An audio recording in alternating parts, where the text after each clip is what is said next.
కానీ ఇక్కడ కూర్చున్న క్రిస్టియన్ కమ్యూనిటీకి చెప్పాల్సింది ఏంటంటే చాలా మందికి ప్రవీణ్ పగడాల గారు ఏం చేస్తున్నారో తెలియదు. సో కేవలం మీకు ఆయన డిబేటర్గా తెలుసు, ఒక పాస్టర్గా మాత్రమే తెలుసు. ఎందుకంటే ఆయన ఆంధ్రప్రదేశ్లో మీరు చూసిన మినిస్ట్రీ కేవలం 20%, 80% మినిస్ట్రీ నేను చూశాను. ఎందుకంటే కలిసి ట్రావెల్ చేశాను. సో నార్త్లో ఆయన ఏం చేస్తున్నాడు, యూఎస్లో ఏం చేస్తున్నాడు, హైదరాబాద్లో ఏం చేస్తున్నాడో నాకే తెలుసు. సో ఆయనకి 2 సాఫ్ట్వేర్ కంపెనీస్ ఉన్నాయి, అంటే హైదరాబాద్లో ఒకటి, యూఎస్లో. So is software, is CEO of A software company. So ఆయన అంత మాత్రమే కాదు, చాలా మంది ఈవెన్ ఆ సాఫ్ట్వేర్ కంపెనీస్ లో దేవుని విలువలతో ఒక సాఫ్ట్వేర్ కంపెనీ అది ఎట్లా ఉంటుంది అని అంటే వాచ్మ్యాన్ దగ్గర నుంచి మేనేజర్ వరకు అందరికీ ఈక్వల్ గా ఇన్సూరెన్స్ పాలసీ ఉంటుంది. బాస్ దగ్గర నుంచి వాచ్మెన్ వరకు అందరు కలిపి లంచ్ చేయాలి,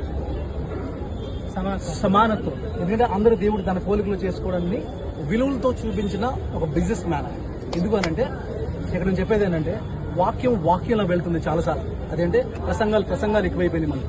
వాక్యం శరీరరీతిగా రావడం అంటే ఏంటంటే వాక్యం యాక్షన్స్ లోకి రావడం. ఆయన ఏం చెప్తున్నాడు అనంటే మీరు పుల్పిట్ మీద కూర్చొని 1 hour నేను వల్ల నీ పొరుగువాడిని ప్రేమించమని చెప్పేదానికి నేను ఒక బిజినెస్ చేసి నా కింద 100 మంది ఉంచుకొని నిన్ను వల్ల నీ పొరుగువాడిని ప్రేమించమని ప్రాక్టికల్ గా రోజుకి 8 గంటలు చూపించేదానికి చాలా తేడా ఉంటుంది. దేవుడు కూడా హెవెన్ లో కూర్చొని గులాబీ వీసా ఐ లవ్ యూ అని చెప్పలేదు. నీకు అర్థమయ్యే స్థాయిలో దిగాడు, అర్థమయ్యే స్థాయిలో దిగిన వాడు ప్రవీణ్ పగడాల. సో ప్రవీణ్ పగడాల గురించి నేను ఇస్తున్న సాక్ష్యం ఇది. అంత మాత్రమే కాదు, ఆయనకి 10 మంది పిల్లలు ఇప్పుడు ప్రస్తుతం. దాంట్లో 2 బయాలజికల్, 8 మంది అడాప్టెడ్. అందరూ కలిసి ఉంటారు. మళ్ళీ ఆర్ఫనైజ్ అని వేరే చోట పెట్టి వాళ్ళని ఇక్కడ చోట వీళ్ళ చోట పెట్టడం. ఇంతకుముందు 14 మంది పిల్లలు.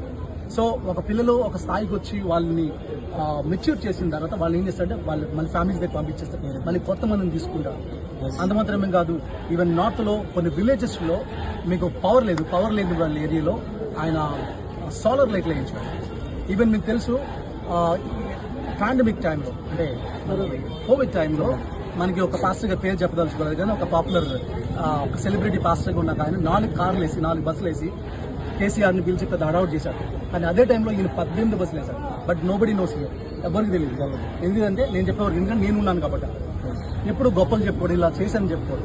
ప్రతి ఇండివిజువల్ కాల్ చేస్తాను. అది మాత్రం పక్కన పెడితే నేను ఫర్ ఎగ్జాంపుల్ ఈ బ్రదర్ ఇంటికి వచ్చాడు అనుకోండి, పిలిచారనుకోండి, వచ్చిన తర్వాత వీళ్ళ అమ్మగారికో నాన్నగారు తాతయ్యకి బాగాలేదు, వాళ్ళ పేరు నోట్ చేసుకుని మళ్ళీ రాజమండ్రి విజిట్ వచ్చాడు, పని కట్టుకుని వచ్చి వాళ్ళని విజిట్ చేసి వెళ్తారు. అలాగా వీక్లీ వన్స్ ఒక టైం పెట్టుకుంటాడు, ఒక డేట్ పెట్టుకుని ఆ డేట్ లో ఓన్లీ ఓల్డ్ పీపుల్ తిరిగి వాళ్ళని పరామర్శించి వాళ్ళకి అవసరతలు ఉంటాయి కదా, వాళ్ళకి డిజైర్స్ ఉంటాయి. బాబు నాకు పలానా చోటకి వెళ్ళాలంటే ఈయన కావాలని చర్చ్ మానేసి వేరే పాస్టర్ గప్ చెప్పి వీళ్ళు తీసుకుని వాళ్ళకి ఇష్టమైన చర్చ తీసుకెళ్తారు. ఇలాంటివి అనేక మంది ప్రవీణ్ పగడాల గారు చేసి ఉన్నాయి.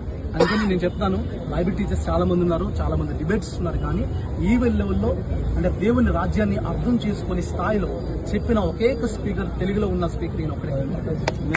సో మనకి ఇదేంటంటే నేను ఒకటి చెప్తాను, క్రిస్టియన్స్ అందరికీ చెప్పేదంటే ఒకటి గుర్తుపెట్టుకోండి, అదేంటంటే this is a god's judgment on the human kind. అందుకంటే వాక్యాన్ని సరైన రీతిలో అర్థం చేసుకుని ప్రజెంట్ చేసే స్పీకర్స్ తో రోజు రోజుకి తక్కువ అవుతున్నారు. పిట్ట కథలు చెప్పే స్పీకర్లు ఎక్కువైపోతా ఉన్నారు. ఈవెన్ డిబేట్స్ చేస్తున్న వాళ్ళు కూడా గ్రేస్ లేదు.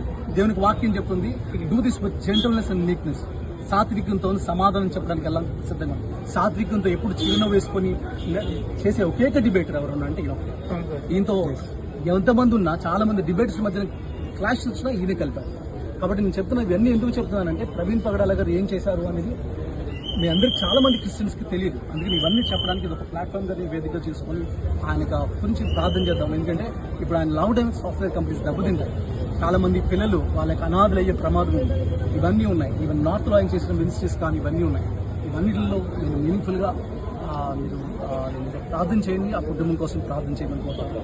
ఆయన పరిచయం గుర్తుపెట్టుకుంటే గోధుమ గింజ గుణం పడి చావు తినే కానీ ఇంకో లైఫ్ రాదు. కాబట్టి ఆయన లైఫ్ లో ఎంతమంది ఇంపాక్ట్ చేసిందో తెలియదు. ఇప్పుడు ఆయన లాంటి వాళ్ళు లేడు అని చెప్పుకోనే కంటే ఆయన లాగా ఉండడానికి మనం తయారవుతాం. చెప్తున్న మాట ఏంటంటే